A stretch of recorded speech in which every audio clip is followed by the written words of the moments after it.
They need a harp in there. What's the question you want to ask me? You're not impressed. You didn't like. Hi, everyone. Continuing our special weekend, today's piece of music is Metallica's Unforgiven. Well, I only know that because I have the tablet in front of me with some text that I'm supposed to be reading, so I'll read that in a moment. Let me just say that I did enjoy Master of Puppets, which was yesterday's song, and I'm enjoying exploring a bit more of Metallica. This is not a brand new band to me. If you've been following my journey, you know that I met them rather early. Should I say them? It? The band? It? Anyway, I met Metallica rather early in my journey, and from time to time, I find myself circling back round, and this is a special focus weekend with Metallica. So, having said that, let's read this little bit of introduction and then we'll listen. The Unforgiven is a power ballad released as the second single from Metallica's eponymous fifth album, Metallica, also known as the Black Album, in 1991. Lars Ulrich explained that the band wanted to try something new with the idea of a ballad. Instead of the standard melodic verse and heavy chorus, the band opted to reverse the dynamic, with heavy distorted verses and a softer melodic chorus. That does change the weight of things, doesn't it?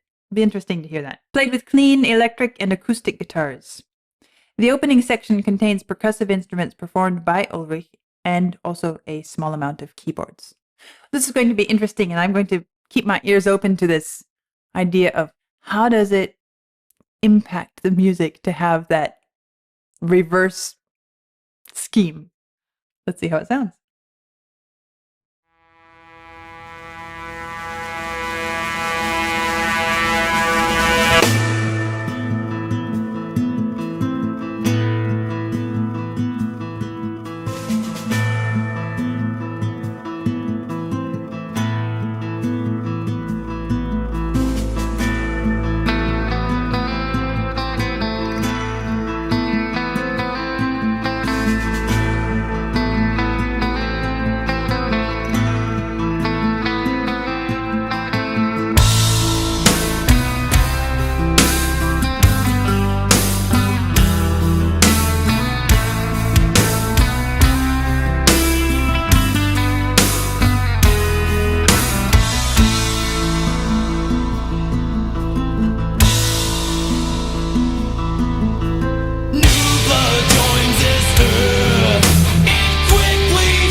Okay, this is maybe a strange thing to say. I'm curious what everybody else thinks of this, but as I'm listening to this piece of music, you know, there's another band that comes to mind.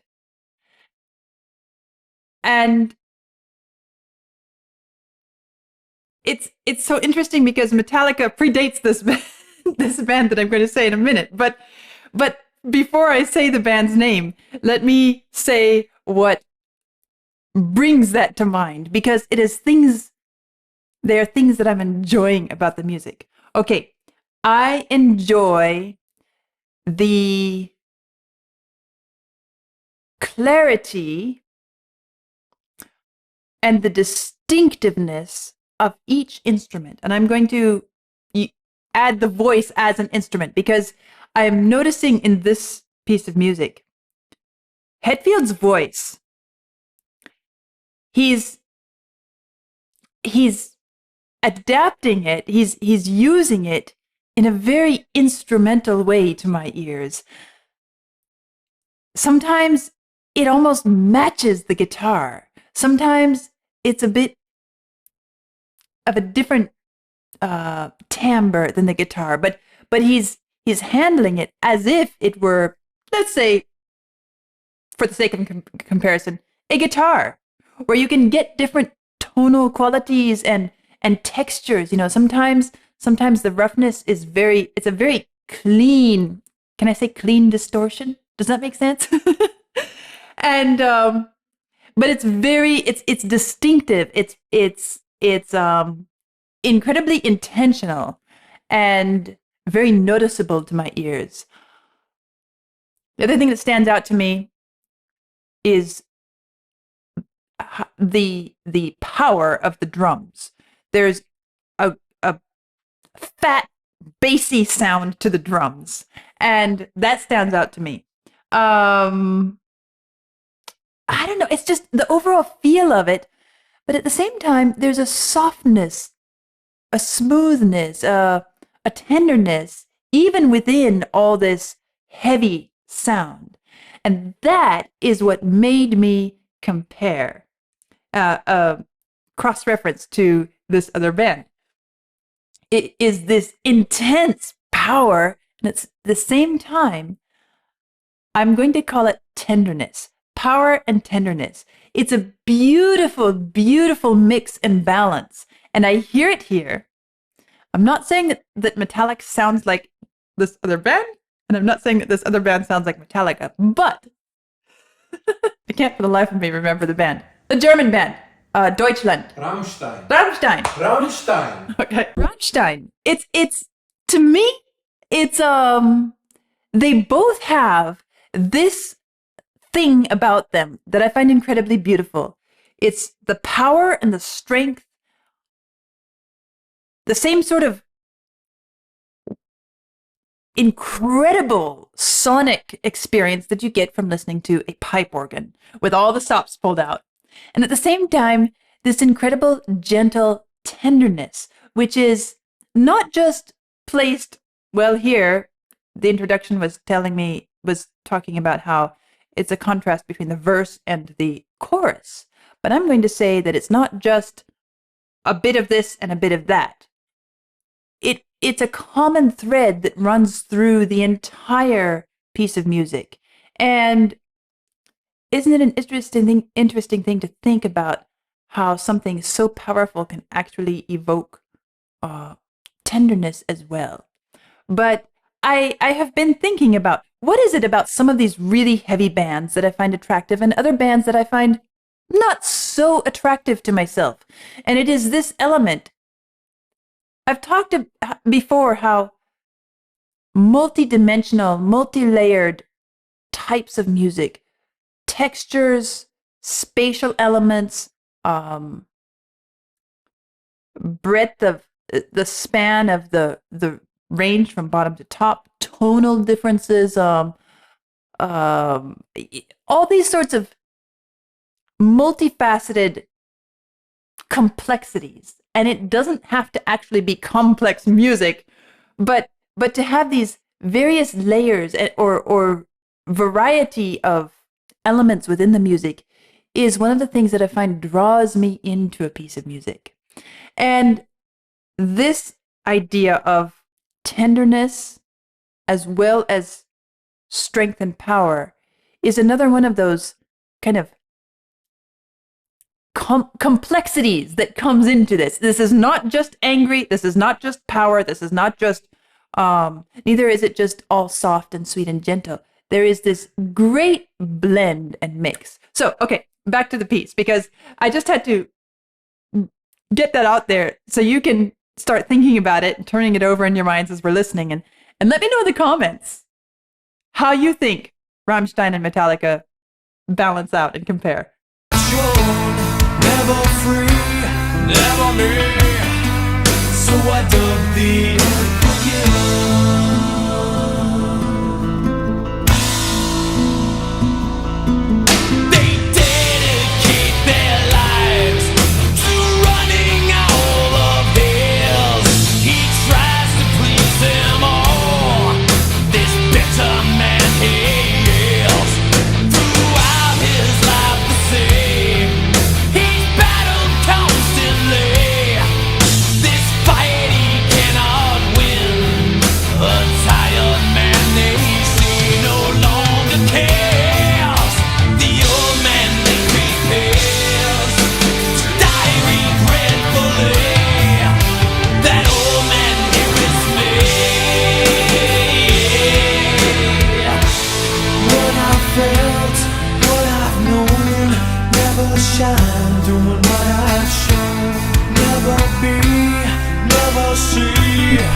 have been, what I felt, what I've known.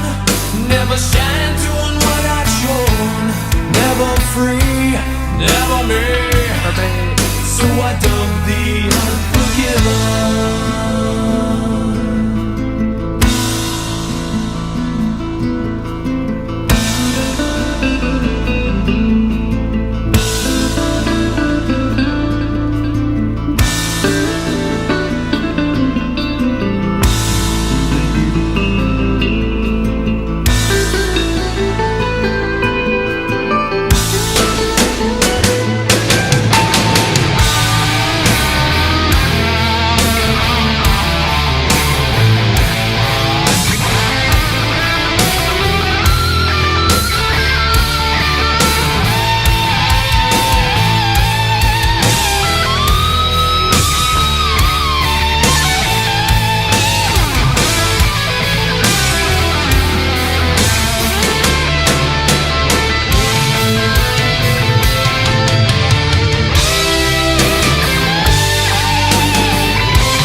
It's interesting, that guitar solo.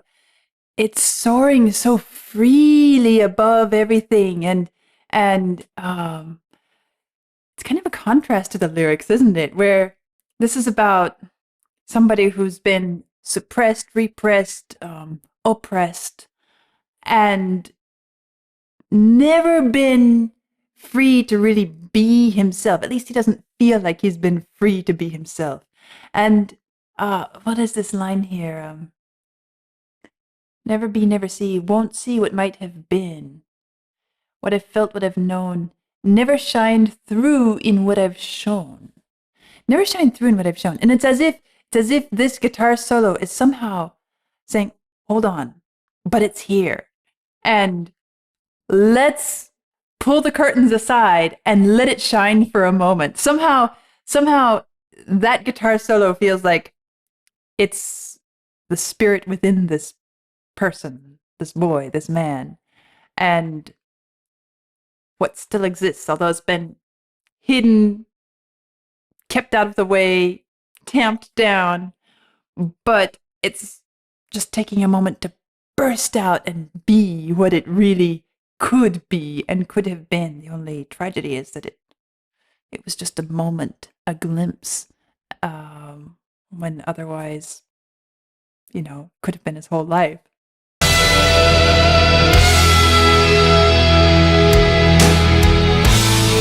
I felt, what I've known, never shine doing what I've shown. Never be, never see, won't see what might have been. What I felt, what I've known, never shine doing what I've shown. Never free, never me. So I dub the unforgiven.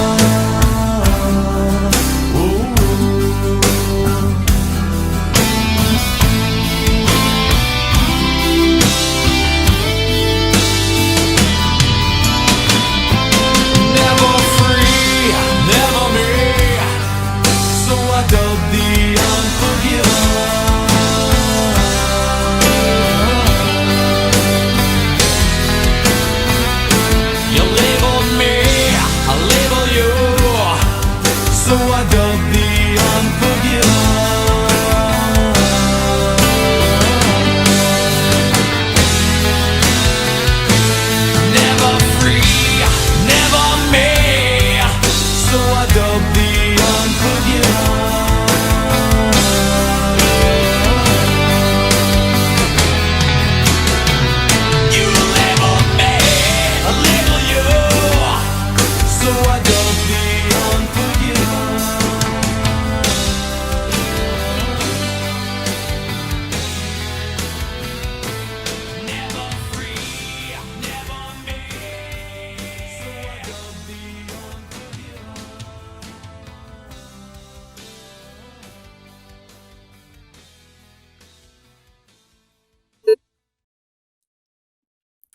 a Metallica piece that I fell in love with on the first listen.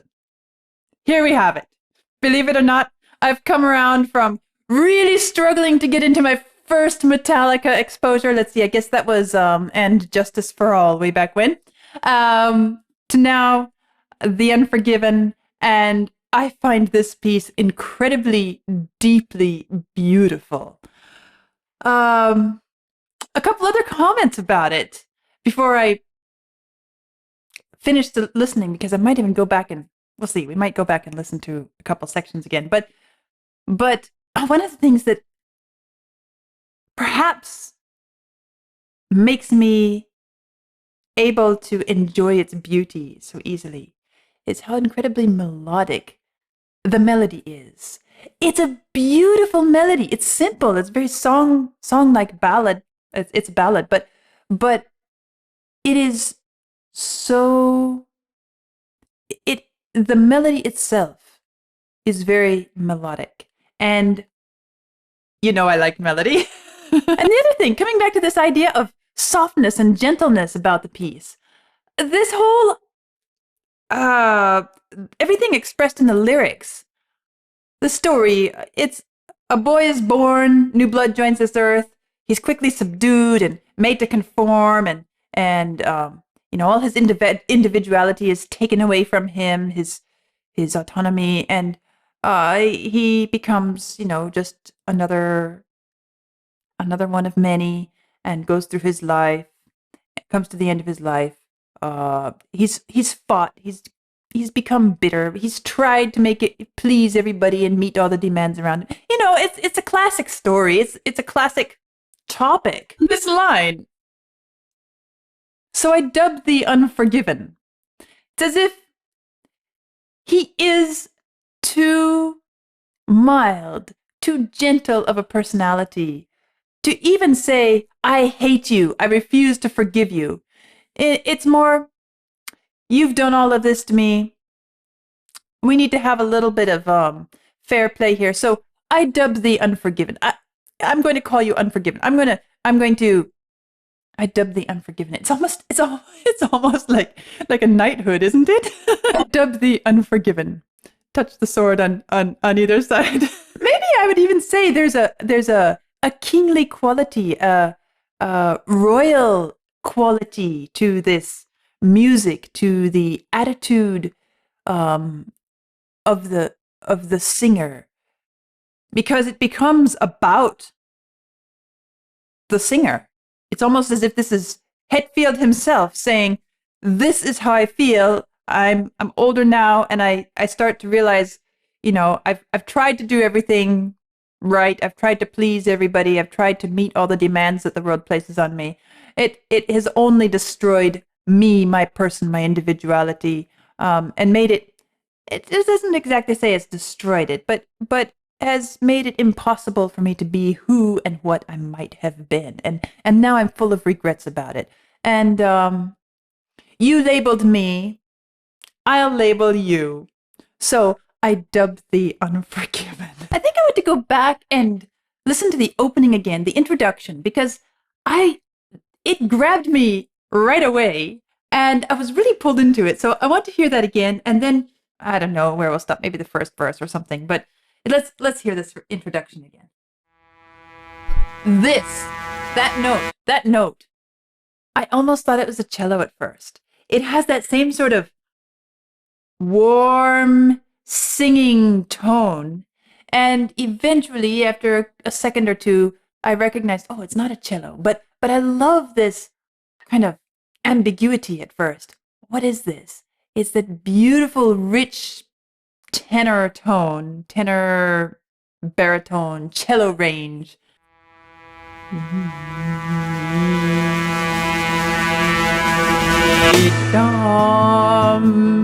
And it's nice too. Let's see. Yeah, I guess it's an E, right? Because what they've done is they've started on the dominant D-dum, and then the chords come in on the D-dum. It gives us a really solid tonal start. Nothing at all like, well, since I'm in the middle of the Beatles journey, I'm going to say nothing at all like anything the Beatles typically do. They like to keep us guessing and take us on these wonderful little surprise journeys. But here, it's as if Metallica said, we want to start this as directly and solidly and straight in to the tonal center as possible. So we're going to give you a 5 to a 1, and they did it in a way that sounds incredibly beautiful. It's not just, oh, by the way, you know, here's bum bum bum bum bum bum bum. Everybody get going now. No, it's built into the whole introductory lines, and it's just lovely.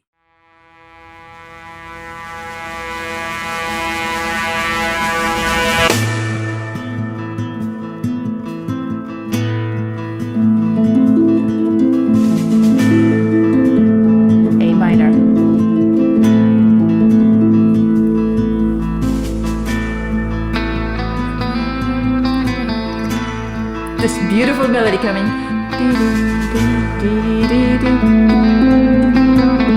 Just 3 notes.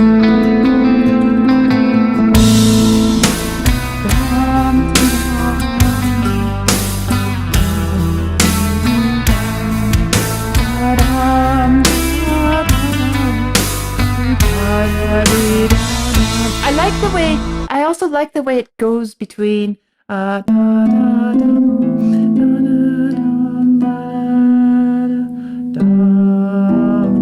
have an E minor, and then as we get towards the cadence, we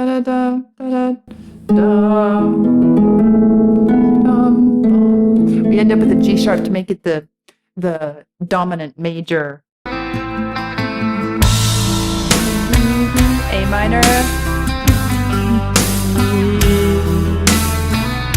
That's your E minor. It's like the A minor. That's your E major to A.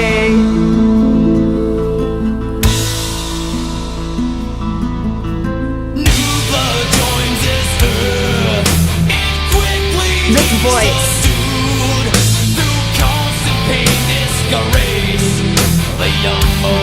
Here. There, that's where I noticed. Ah, it's as if this voice is a guitar in this moment. I almost feel like that's an insult. Sorry, guitarists.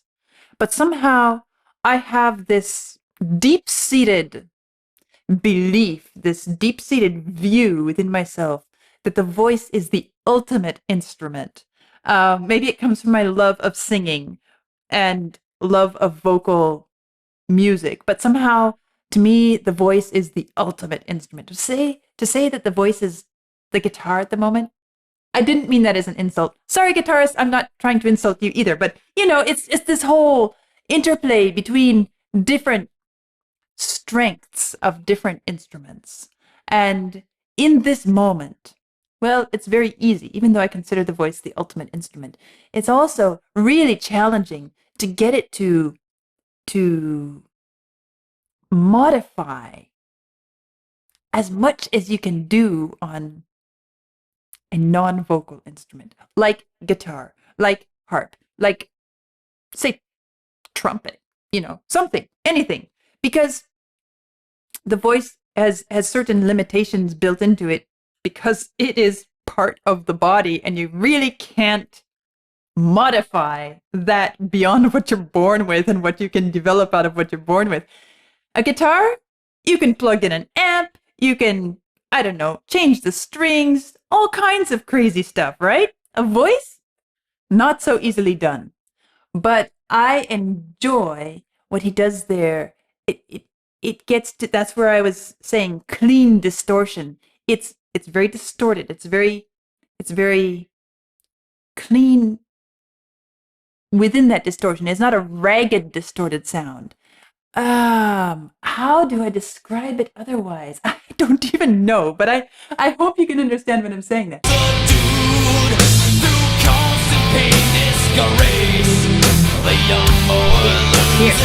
Here.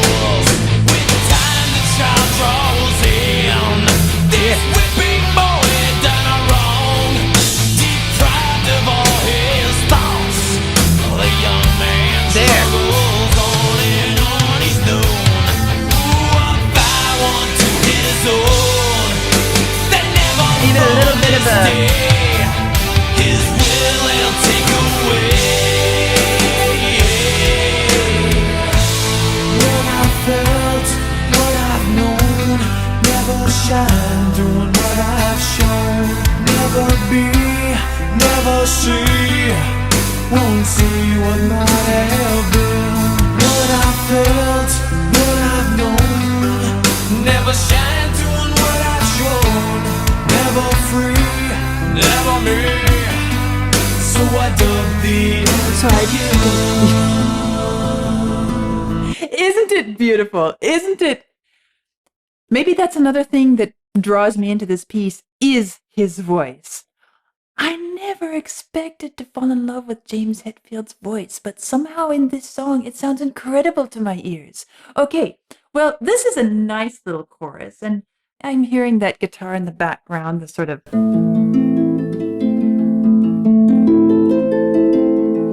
I'm tempted to try to play along with this. Let's see how this goes. I'm going to give it a shot. this day. His will and take away. What I felt, what I've known. Never shine doing what I've shown. Never be, never see. Won't see what might have been. What I felt, what I've known. Never shine doing what I've shown. Never free, never me. So I dug the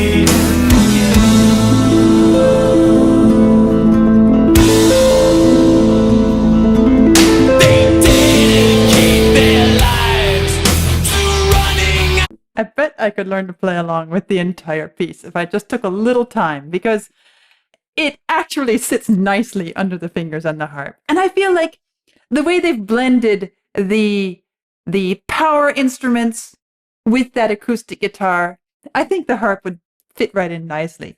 Be a fun little project. Maybe I'll do that at some point. I don't know if it would really work to make a solo harp cover and give this same incredible mix of power and gentleness. But I think that in the ensemble context, I think the harp fits right in. Well, that was fun.